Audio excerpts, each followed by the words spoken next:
who are voting in the phase 1 of the Lok Sabha elections, well, you almost may have made up your mind because your representatives, the political heads, would have already reached your state. It was a packed day today for political parties across the country, with campaigns witnessing a surge in enthusiasm and aggression on the last day of campaigning for the first phase of the 2024 Lok Sabha elections.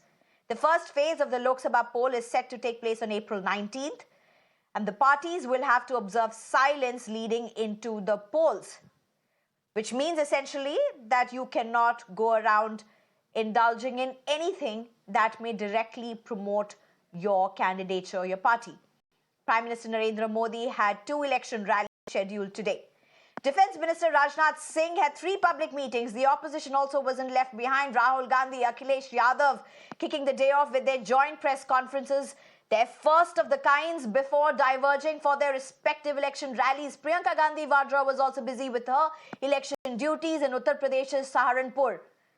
102 seats across 21 states and union territories are going to be voting in the first phase. The results for all the phases will be out on June 4th, and none of these parties have missed a beat. The tone, the tenor, and the political rhetoric is only peaking. It's not peaked yet because, of course, so many phases are still left. 4 phases for campaigning for 4 phases are going to be left. I'm being joined by Dharani at this point, and we'll also get a voice from Kolkata. But Dharani, to you, what's the mood right now? Of course, there was a huge political rhetoric.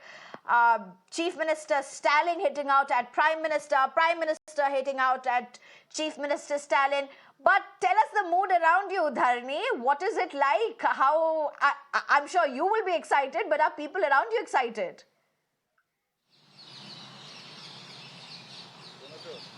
Well, definitely, Tamil Nadu has 39 parliamentary seats, and Puducherry, the nearby union territory, has 1 seat. And this time, the ADMK is they're aiming for a complete sweep. On the other hand, the ADMK, this is the first parliamentary election the ADMK is facing after the split between EPS and OPS, and also after the ADMK broke ties with the BJP.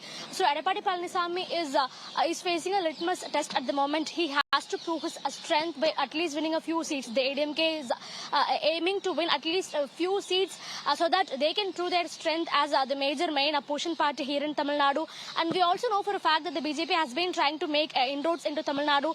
The Prime Minister has visited the state at least 6 or 7 times since the beginning of 2024. And, the Prime Minister's visits have been very frequent. And apart from that, we also saw Defence Minister Rajnath Singh, Finance Minister Nirmala Sitharaman, and Home Minister Amit Shah visiting the state frequently since the election dates were announced. So definitely the BJP is also trying to win at least 3 to 4 seats in Tamil Nadu, especially their bet is on Tamil Nadu BJP Chief K. Annamalai, who is contesting from the Coimbatore parliamentary constituency. So definitely, it's a 3-cornered fight here in Tamil Nadu. On one side, we have the India Alliance, and then the NDA, and then the ADMK, which is going solo with the help of a few regional parties. So we'll have to wait and see how this turns out. But definitely a very vigorous campaign season in the last 20 days. We saw DMK's Kanimoli, who's campaigning from contesting from Tuticorin, campaigning vigorously, and we also have Tamilisai Soundararajan. She resigned her governorship from Telangana and Puducherry, and she has come down to South Chennai to contest against DMK's Tamilachi Thangapandian and ADMK's Jayavardhan. So a lot of star faces, and we only have 1 more day for the polling to begin. And Tamil Nadu is going to poll going to poll for all the 40 constituencies in one phase, that is on April 19th itself. Right. So let's wait and see. But for the moment, the mood is very vibrant, and the people of Tamil Nadu are gearing up to cast their votes day after tomorrow.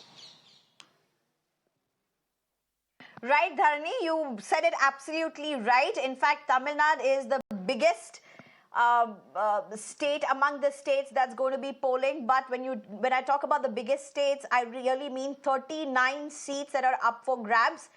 And all the seats, the voting for all the seats are going to be done in the first phase itself. the voting will finish, in fact, in the first phase itself. Dharni, thank you for joining us. Shreya joins us right now from Cooch Behar. Shreya, how is it around you? West Bengal literally been on the boil, if I might say so. Political rhetoric always at its peak, but on the ground, huge jostle for even any amount of seats that the BJP might gain. BJP has seen tremendous inroads, but will Mamata Banerjee be able to stand the turf?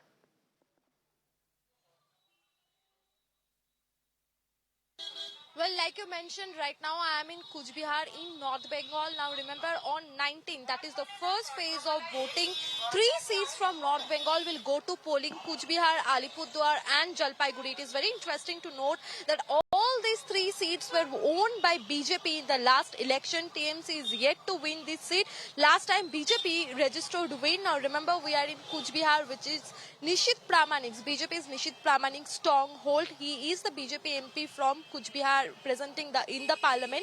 Now remember, today also was the last day of polling, and as you mentioned, West Bengal is always there in conflict, especially political conflict. There was a conflict that happened today, even in the last day of polling in Cooch Behar.